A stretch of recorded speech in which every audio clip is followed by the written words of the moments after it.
Shalom para você. Hoje eu quero compartilhar com você sobre o livro de Jó, que diz assim, capítulo 1 de Jó. Na terra de Uz vivia um homem chamado Jó.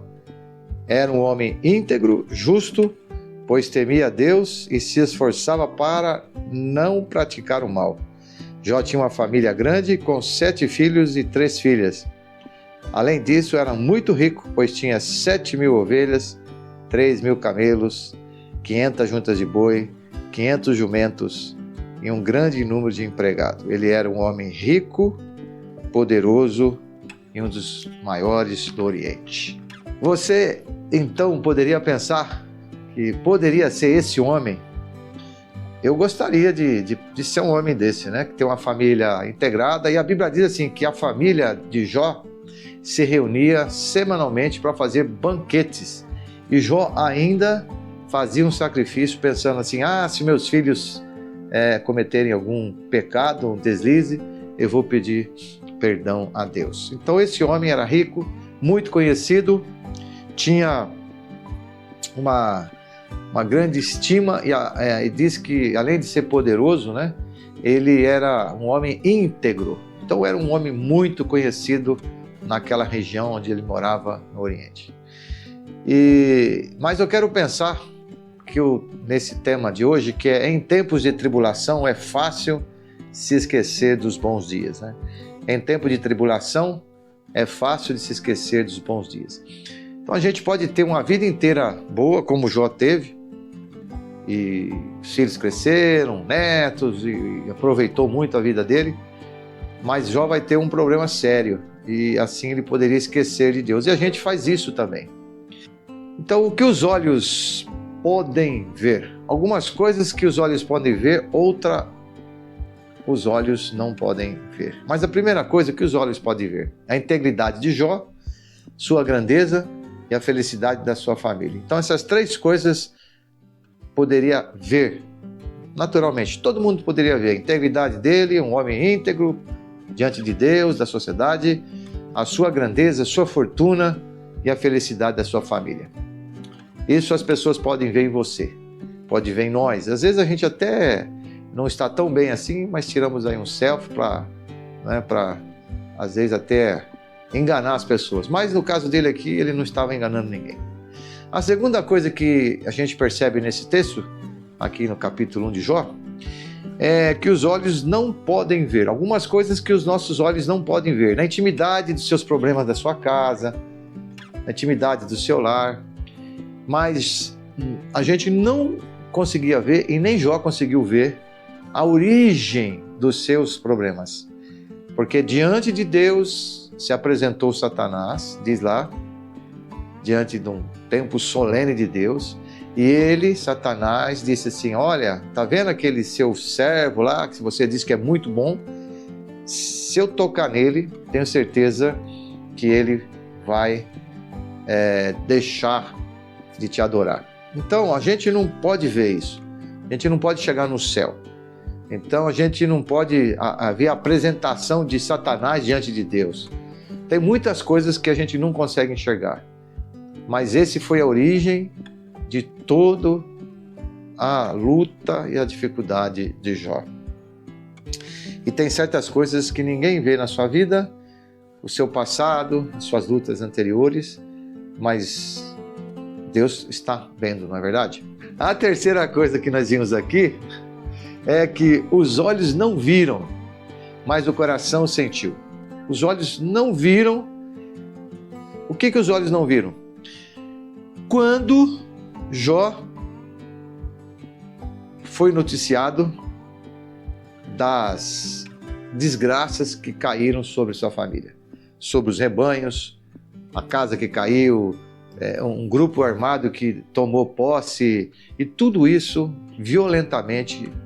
Ele perdeu a família, perdeu as posses, as intempéries do mundo, né? Essas coisas todas aí. E o que aconteceu? A gente não pode ver. Então, quando Jó recebeu essas notícias da perda da família, da perda dos seus bens, ele nem estava ali, não estava nem com a sua família. Mas quando as notícias chegaram, ele sentiu amargamente, né? Imagine, né? Perdeu os filhos, perdeu tudo de uma hora para outra. Então, em tempos de tribulação, é fácil se esquecer dos dias bons. E Jó disse assim: nu saí do ventre da minha mãe e nu voltarei. E assim, parece que Jó, a princípio, ele entendeu, ele se conformou, não é? E a Bíblia diz que, apesar de tudo isso, ele não pecou contra Deus. Mas o que o coração sente e a alma se angustia é as coisas que começam a acontecer depois na vida de Jó. O primeiro, logicamente, né, imagine a sua mulher, depois de tudo isso, e Jó falando desse Deus que era bom, maravilhoso, ela diz para ele assim: por que você não despreza ou renuncia a esse Deus e morre, não é? Então, Jó deixou de ter a ajuda, o companheirismo da mulher. Ele já ficou sozinho nessa situação. A outra situação que acontece com Jó é que Satanás vai de novo lá e diz assim: ó, ainda tem mais alguma coisa para fazer. Então agora ele é tocado no corpo, em doença. Deus diz assim: não tira a vida dele. Mas ele foi tocado nas doenças. Então diz o texto que Jó ficou cheirando mal. E com caco de telha ele se esfregava, se coçava, né? Então Jó tem o desprezo da mulher. Jó havia perdido tudo. A doença leva embora a sua saúde. Ele fica angustiado, deprimido, corpo doente também. Imagina essa situação toda. E os amigos que chegaram com ele fizeram todo aquele jejum e se compadeceram. Mas os seus amigos começaram a dizer para Jó: olha, a culpa é sua. Se você perdeu isso, se aconteceu isso, é porque você fez algum pecado. Essa ideia que Jó tinha pecado e que ele realmente perdeu tudo porque ele fez alguma coisa com Deus. Então Jó se revolta com os amigos também. E Jó perde então a esposa, no sentido, né, que ela despreza Deus, despreza ele, a saúde e os amigos. Então não tinha mais nada o que perder, né? Imagine. Agora Deus age como Ele quer. Ele é o dono do destino do Jó e dono do seu destino. Então muitas vezes a gente vai para a igreja, a gente se converte e a gente acha assim que Deus vai solucionar todos os nossos problemas rapidamente. Você aperta lá o micro-ondas de Deus, né? Aquece e as coisas mudam. Você acha que é assim? Esse é o mundo que a gente está. Essa teologia moderna, né? Essa vida nova que a gente tem, do pluralismo, né? Secularismo e dessas coisas todas, que faz com que o ser humano, né, acha que tudo vai ser resolvido da noite para o dia. Então a pessoa passa a vida inteira fazendo coisas erradas e ela conhece Jesus, o Senhor pela graça o liberta, mas ele acha que amanhã a vida dele vai mudar tudo. Não é verdade. Uma moça que, por exemplo, ficou grávida e antes do casamento, Deus perdoa, a família perdoa, a igreja perdoa, antes de que pudesse se casar, mas ela vai ter que cuidar da bênção, que a criança nunca é maldição, né? Uma bênção que veio ali antes da hora, e ela vai ter que cuidar daquela criança, daquele bebê, de zelar. Não é?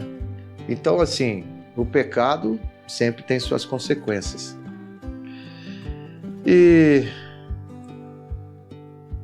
Mas Jó, ele tem então todas essas situações e quando a gente está assim, a gente se sente ainda mais, né?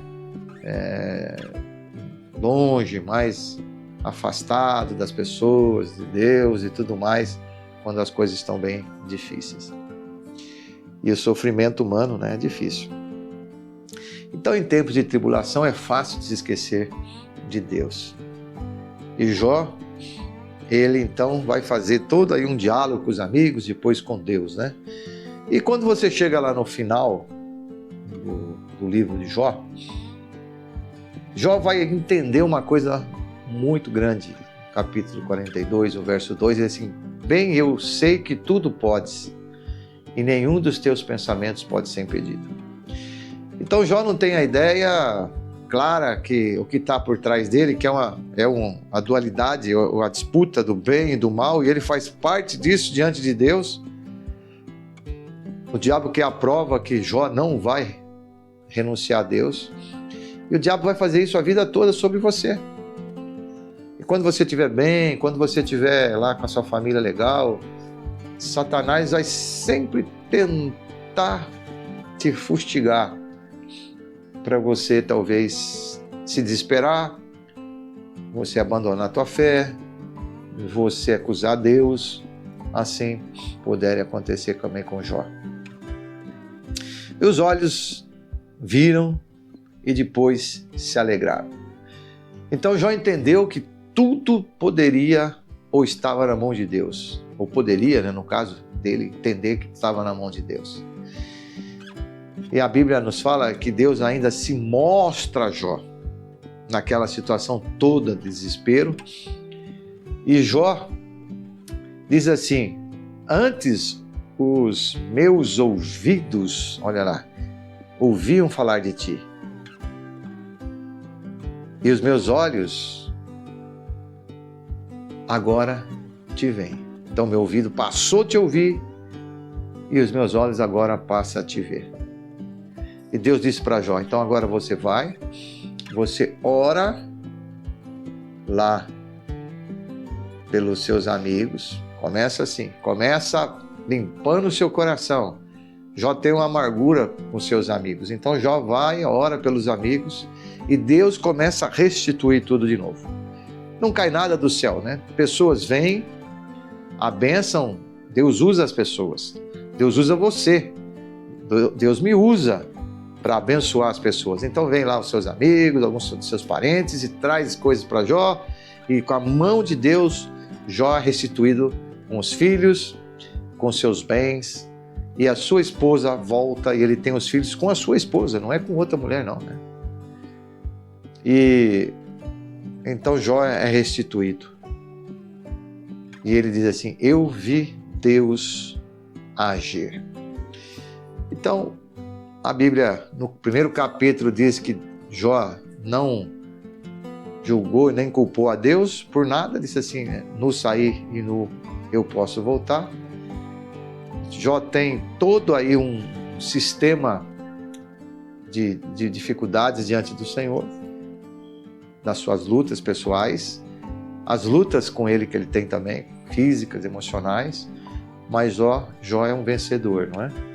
E por isso que Jesus, lá no Novo Testamento, seus discípulos, ele se lembra: vocês viram a paciência de Jó? Então eu quero terminar dizendo para você que em tempos de dificuldades e tribulação, é fácil você se esquecer dos bons momentos que você já teve com Deus. Então lembre de Jó, lembre que Deus está com você em todos os momentos.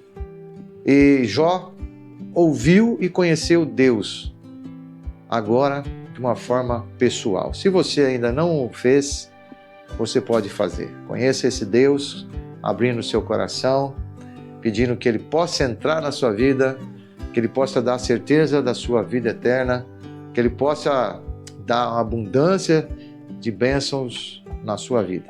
Shalom para você, que Deus te abençoe, fica com Deus, até a próxima semana.